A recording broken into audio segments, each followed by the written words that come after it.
turn on the TV. This year, heat waves seared Thailand whilst an ice storm swept across American states. South Sudan was in its 4th consecutive year of drowning from its own floods, while Somalia's ground dried from drought. A cyclone ravaged Malawi, Mozambique, Madagascar, and Zimbabwe, while landslides in Brazil crushed people and houses. By 2030, we are set to surpass the 1.5 degrees warming we promised we'd keep our planet under. And the billions of carbon emissions we emit into the atmosphere every year are the reason why. But what if I told you there was a way we could cancel out all our carbon emissions? What if there was a way for companies and individuals alike to help fund projects all around the world that remove carbon dioxide from our air? Well, introducing to you the backbone of our climate change industry and our new solution for global warming: carbon offsets. Affordable, fast, and easy. Are you a customer of AGL, the Australian Gas and Lighting Company? Well, now, for 50 cents a week, you can offset all of your gas. Great. Here's how they work. Say you produce 1 ton of CO2. By purchasing an offset, you purchase a plant or a tree that will help reabsorb this ton and essentially balance out your emissions. 1 ton in, 1 ton out equals 0. The biggest companies all around the world like Apple, Disney, Amazon, Gucci are all purchasing offsets in order to reach their goals of becoming carbon neutral or net zero. So, problem solved. Climate change is on its way to being fixed. Well, it would be if carbon offsets weren't the biggest scam our climate change industry has ever seen. Why? Because they're not working, because they're exploiting and frauding people's money, and because they're shifting the burden onto poorer communities. So number 1, carbon offsets are failing to do the one thing they were named after, and that is offsetting emissions. You see, in order for carbon offsets to actually work, they have to provide an additional reduction in emissions that wouldn't have happened otherwise. For example, planting a tree that wouldn't have been planted, or protecting a forest that was going to be logged, or replacing a coal power plant with renewable energy. Those are all additional forms of offsets, but that is not what we're seeing when it comes to the offset market. Take, for example, JP Chase, the world's largest bank. They purchased offsets for the protection of trees in Hawk Mountain Sanctuary. Hawk Mountain Sanctuary.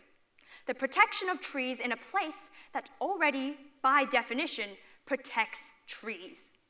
No carbon emissions were prevented from being released because none were going to occur in a sanctuary in the first place.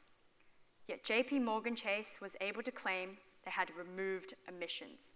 They were able to claim this, and they got the shiny new title of carbon neutral.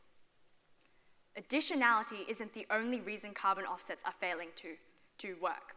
To demonstrate, let's all please just take in a deep breath and hold it.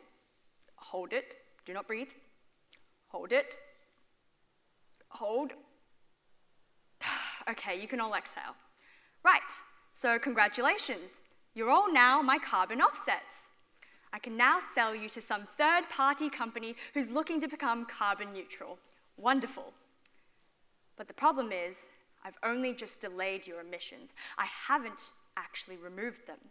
Once you just exhaled, you put all that CO2 back into the atmosphere.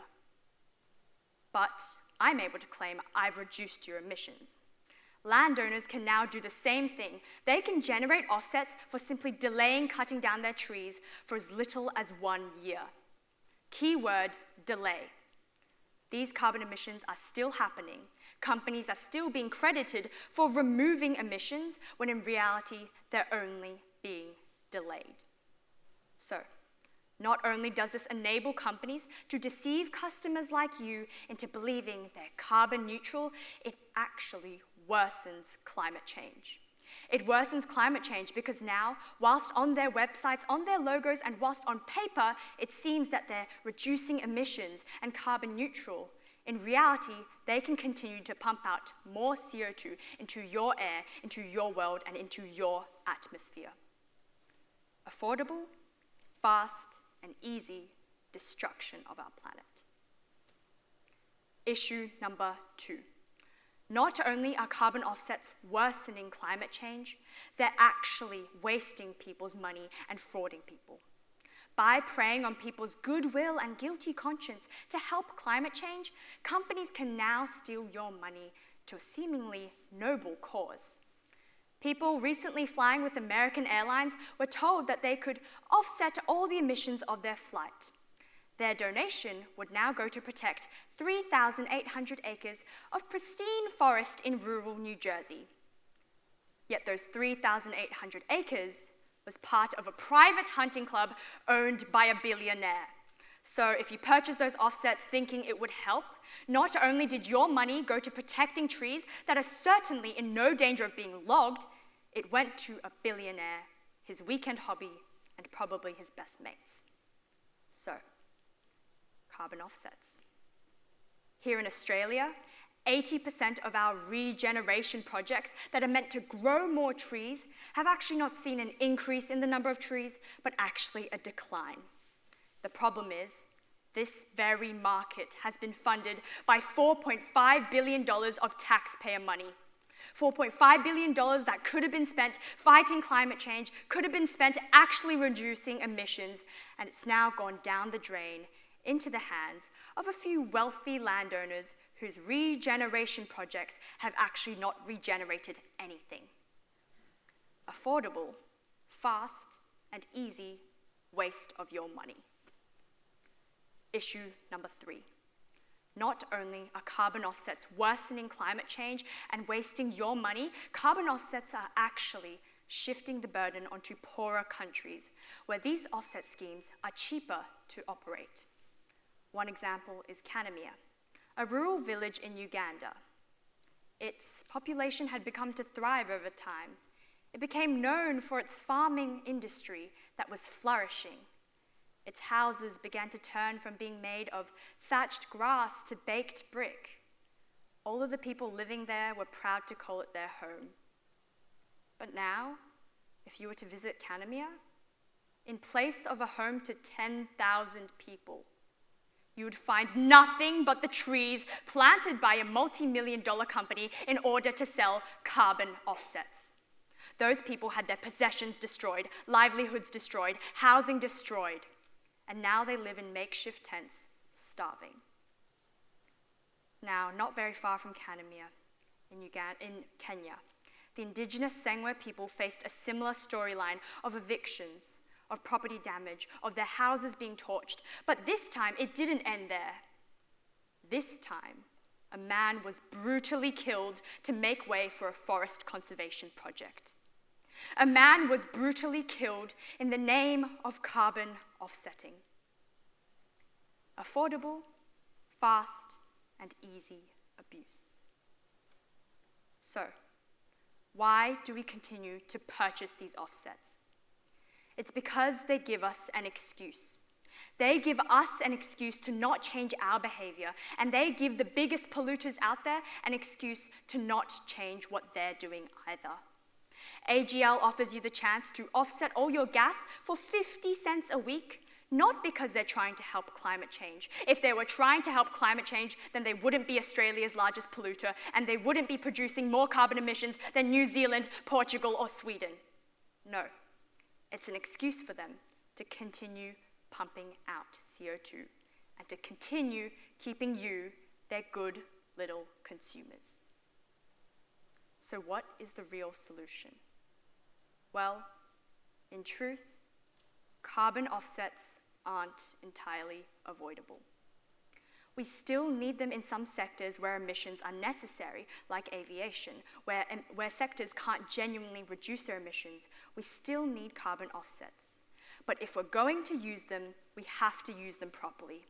So firstly, we need to make sure that all carbon offsets are generated domestically here in Australia so that we can monitor them, so that we aren't simply outsourcing our burden, our issue, and our responsibilities to some poorer third world country who can just handle it. No, no more Kenyas, Kanamias, and certainly no more people killed in the name of climate change. We have to only allow Australian companies to purchase Australian offsets generated on our land.